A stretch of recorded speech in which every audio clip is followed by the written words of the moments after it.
Shalom dan selamat pagi. Perkenalkan, nama saya Ulwan M. Simajuntak dengan NIM 2101030447.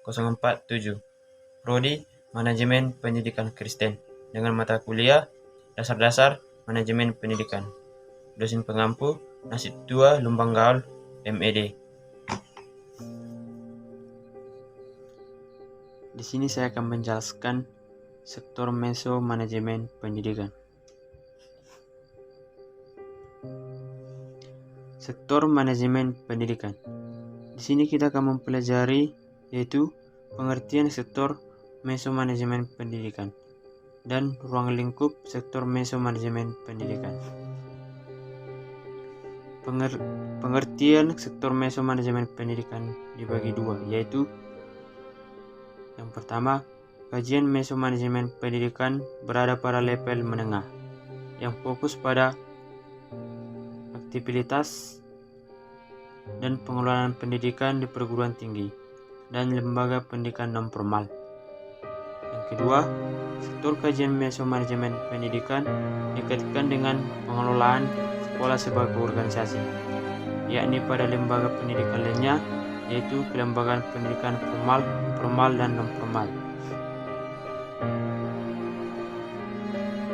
Ruang lingkup sektor meso manajemen pendidikan.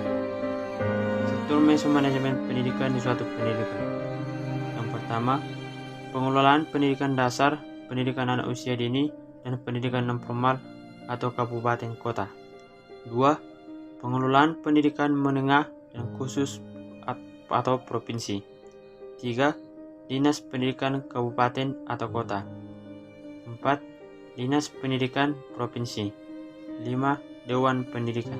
Pengelolaan pendidikan dasar, pendidikan anak usia dini, dan pendidikan non-formal atau kabupaten kota. Pendidikan dasar. Pendidikan dasar adalah jenjang pendidikan awal selama 9 tahun pertama masih sekolah anak-anak serta menjadi dasar bagi jenjang pendidikan menengah. Di akhir masa pendidikan dasar, para peserta didik diharuskan mengikuti dan lulus dari ujian nasional atau UN. Struktur organisasi lembaga pendidikan dasar dan tujuan organisasi pendidikan dasar. Pendidikan anak usia dini. Pendidikan anak usia dini adalah jenjang pendidikan sebelum jenjang pendidikan dasar yang merupakan suatu upaya pembina yang ditujukan bagi anak sejak lahir sampai dengan usia 6 tahun yang dilakukan melalui pemberian rangsangan pendidikan. 2. Pengelolaan sekolah yang berprofesional dan berkompeten. 3. Peningkatan kredibilitas guru dan kinerja tim. 4. Peningkatan kepercayaan orang tua dan masyarakat sekitar. 5. Peningkatan sarana dan prasarana pada pendidikan anak usia dini. Pendidikan non-formal. Pendidikan non-formal merupakan jalur pendidikan di luar pendidikan formal atau persekolahan, tetapi tetap terorganisir. Contoh pendidikan non-formal. Pertama, lembaga kursus. 2. Lembaga pelatihan kerja. 3. Privat. Undang-Undang RI Nomor 2 Tahun 2003 tentang Nas Pasal 26 ayat 3, 4, dan 6. Ayat 3. Pendidikan non-formal meliputi pendidikan kecakapan hidup, pendidikan anak usia dini, pendidikan kemudaan, pendidikan pembayaran perempuan, pendidikan keaksaraan, pendidikan keterampilan dan pelatihan kerja, pendidikan serta pendidikan lainnya yang ditujukan untuk mengembangkan kemampuan peserta didik. Ayat 4. Satuan pendidikan non-formal terdiri atas lembaga kursus, lembaga pelatihan, kelompok belajar, pusat kegiatan belajar masyarakat, dan majelis taklim serta satuan pendidikan yang sejenis. Ayat ke-6. Hasil pendidikan non-formal dapat dihargai serta dengan hasil program pendidikan formal setelah melalui proses penilaian Penyertaan oleh lembaga yang ditujukan oleh pemerintah atau pemerintah daerah dengan mengacu pada standar nasional penilaian. Pengelolaan pendidikan menengah dan khusus atau provinsi. Pendidikan menengah adalah jenjang pendidikan lanjut pendidikan dasar yang mempersiapkan peserta didik menjadi anggota masyarakat yang memiliki kemampuan mengadakan hubungan timbal balik dengan lingkungan sosial, budaya, dan alam. 28 sekolah menengah pertama teologi Kristen atau SMPTK. Pendidikan agama Kristen tingkat menengah pada tahun 2014 terdapat 138 sekolah menengah teologi Kristen atau SMTK. Pada tahun 2015 sekolah menengah pertama agama Kristen atau SMPAK dan sekolah menengah agama Kristen SMAK izin Dimas Kristen 2018.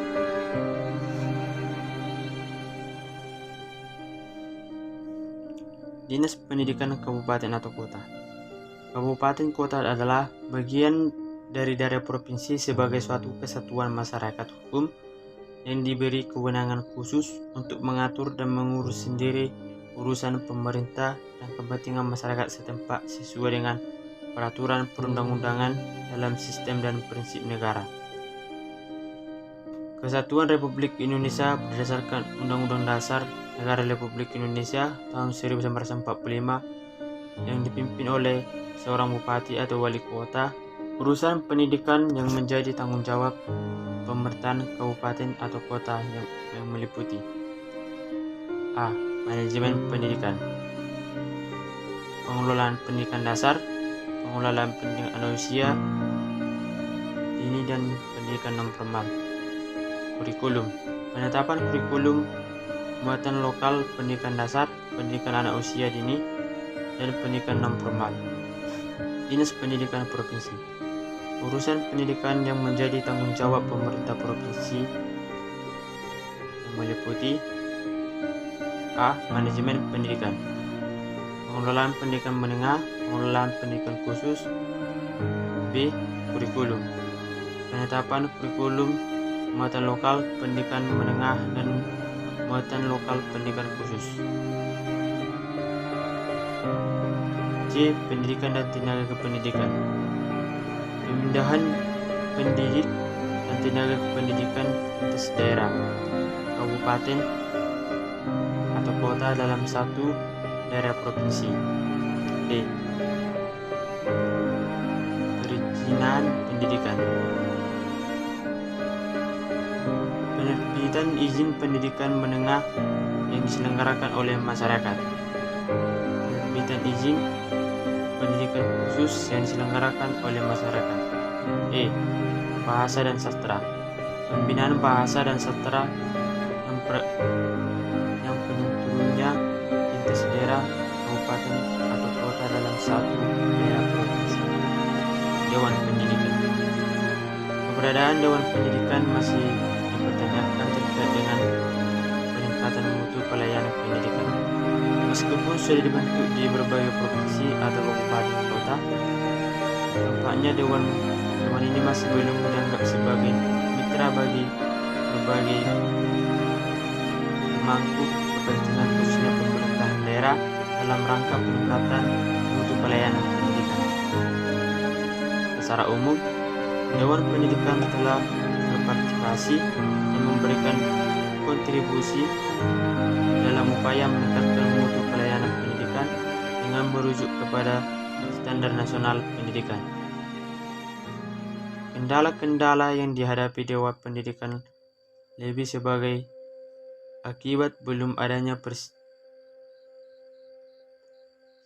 persepsi dan apresiasi yang sama dari pemerintah daerah terhadap keberadaan dan peran dari Dewan Pendidikan. Peran Dewan Pendidikan di tingkat provinsi, kabupaten, atau kota dalam rangka peningkatan mutu dan diapresiasi oleh berbagai kelompok masyarakat dan pemangkuan kepentingan dari berbagai kontribusi. Pemerintahan daerah telah meningkatkan kesadaran dari berbagai pemangku kepentingan bahwa Dewan Pendidikan sesungguhnya merupakan mitra sanding dari lembaga birokrasi untuk meningkatkan mutu layanan pendidikan. Kendala-kendala yang terjadi dalam hubungan antara Dewan Pendidikan dan pemerintahan daerah lebih karena pemerintahan daerah masih bertanggung jawab bahwa lembaga ini kadang-kadang masih dianggap sebagai pelengkap saja. Oleh mengambil kebijakan, kendala-kendala tersebut mengakibatkan beberapa pemikiran, pertimbangan, saran, dan kontrol dari Dewan Pendidikan masih kurang direspon oleh pengambilan. Sekian dari hasil pemaparan saya. Saya ucapkan terima kasih.